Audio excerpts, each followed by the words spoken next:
El análisis político en Ahora es cuando, con Rodrigo Bravo, una presentación de Radio Infinita. Hola Camilo Férez, tantas destituciones de jueces que no conversábamos. ¿Cómo te va? Muy buenos días. ¿Cómo te va, Rodrigo Bravo? Muy bien. Todavía medio sorprendido de lo que ocurrió ayer. Sí, bueno. ¿Por dónde agarramos esto? Porque el debate que se instala hoy es múltiple, pero voy a citar así como en titulares, ¿no? Uno, tenemos dos jueces que probablemente van a recurrir a la Corte Interamericana de Derechos Humanos, los dos destituidos, uno destituido por la Corte Suprema, bueno, ratificado por el Senado, pero además lo que ocurrió ayer con Sergio Muñoz. Cuestionamiento a la Cámara de Diputados y a la mesa de Carol Cariola por haber aceptado la admisibilidad del proyecto de la oposición que contemplaba dos acusaciones constitucionales en una misma iniciativa de características totalmente distintas. Y ahí se abre una discusión política. Y la tercera es como el Senado, y quiero partir contigo, Camilo, en esto, como que se fija a sí mismo un estándar que ni ellos mismos cumplen, ¿no? Como decir, aquí no le vamos a perdonar nada, ni la más mínima sospecha de un mal comportamiento a un juez, cuando estamos hablando de representantes de partidos políticos, partidos que llevan candidatos que están siendo investigados hasta por abuso sexual. Entonces, fijan como un estándar, un cierto estándar moral que ni ellos mismos cumplen. Sí.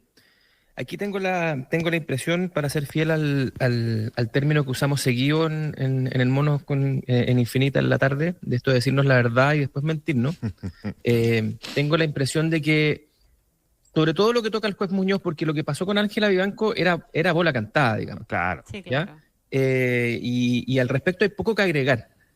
Pero en el caso del juez Muñoz se fue configurando poco a poco un escenario adverso que, si tú sacabas cualquiera de las piezas de esa trama, es probable, ¿cierto?, que al final no dieran los votos. ¿Y por qué creo que pasa esto? Es porque me parece que se trata de un personaje que por su preponderancia, por el rol que cumplió en casos de derechos humanos, pero también por su carácter, y hizo que muchos quisieran que Fuente Ovejuna fuera el que lo matara. Había muchos que tenían ganas, pero no estaban dispuestos a hacer quien clavara el puñal. Y por eso creo que finalmente se produce esta trama. No quiero decir con esto que sea orquestada o organizada, sino que se van produciendo avances y retrocesos en el que pequeñas miradas hacia el techo, otros que entran y salen, ¿cierto?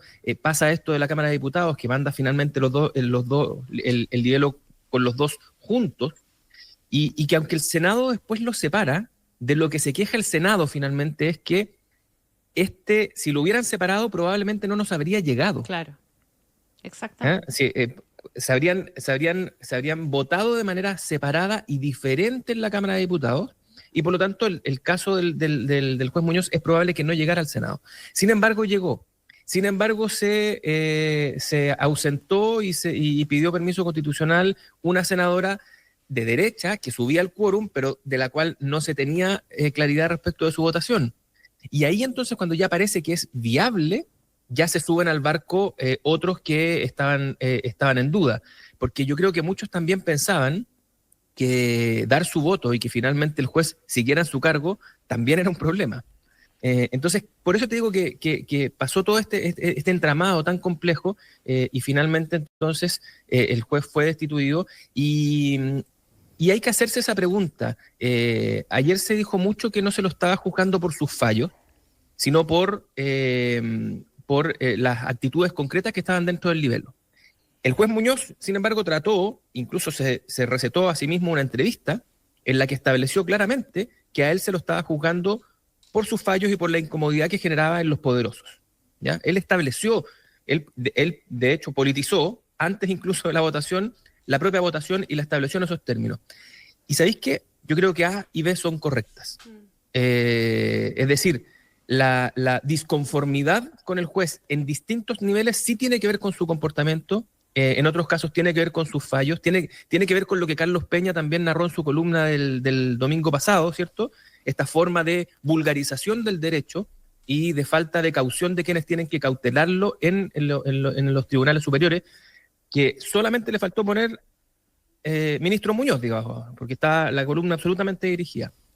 Tenía que ver con eso, tiene que ver con eso la incomodidad hacia el juez, pero además, él, con las dos actitudes que están narradas en el libelo, permitió que le entrara este puñal que finalmente lo sacó de la Corte Suprema. O sea, por eso te digo, A y B son correctas. Se argumentó mucho, hay buenos argumentos en las posiciones, pero también está la sospecha de que lo que había detrás eran las ganas de sacar a este juez por lo que ha hecho hasta ahora. Rodrigo. Mira, yo me quedaría con otro punto que seguramente también va a ser relevante, ¿eh? Yo no sé si ayer se conformó nuevamente una mayoría circunstancial o se afirma una mayoría de un sector opositor a distintas cosas.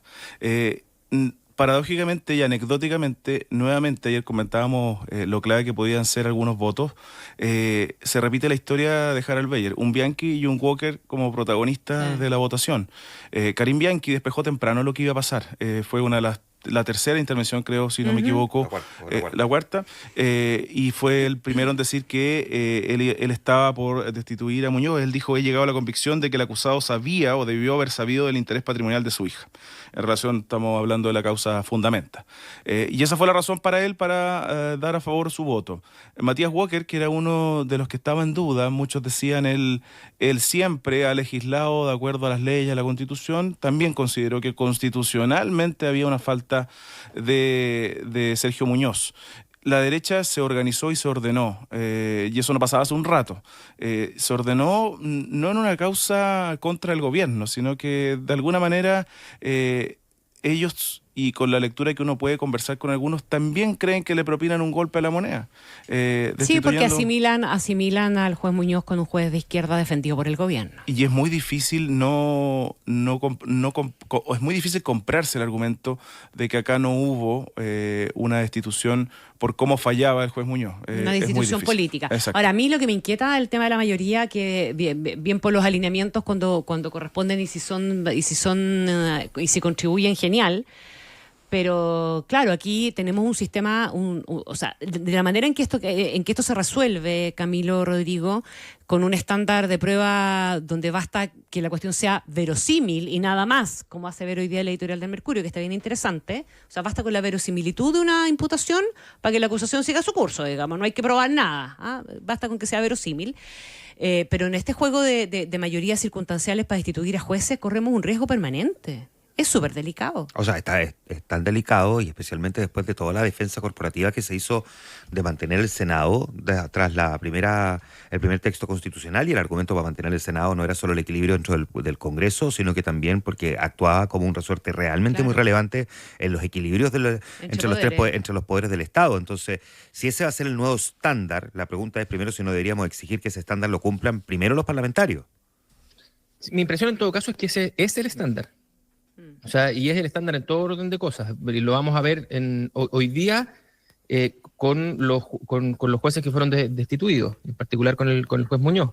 Pero la verosimilitud viene siendo prueba de culpabilidad en todos los casos que conocemos. Y esta es como la parte cúlmine de una historia que se viene produciendo hace rato. Claro, es que si siguiéramos esa misma lógica, Camilo, la UDI y Chile Vamos completo debería haber aplicado entonces bajo esa misma lógica de la verosimilitud respecto a Andrés Chadwick. Claro. Y no es lo que vimos respecto a Andrés Chadwick hace 2 semanas con el silencio y después, si bien es cierto, no es menos cierto, y esas declaraciones, no, si fue esa misma lógica. O la decena de candidatos a alcalde o concejales, gobernadores, no sé qué, que están imputados o están formalizados por la justicia también. Y que fueron inscritos por los partidos. No, que sea la verosimilitud el estándar no quiere decir que sea coherente. No, sí, está bien. Sí, eso lo va a ser el punto. Sí, son incoherentes en su aplicación y obviamente aquí, por eso siempre terminamos en el empate cuando los casos se politizan, porque siempre está muy cerca y cuando tú hiciste exactamente lo mismo y pensaste al revés, y los debates terminan ahí muy seguido cuando estamos en este tipo de discusiones. Pero la pregunta profunda respecto de la calidad de la prueba, yo creo que tenemos que hacérnosla para el conjunto de juicios políticos que se están emitiendo a diario.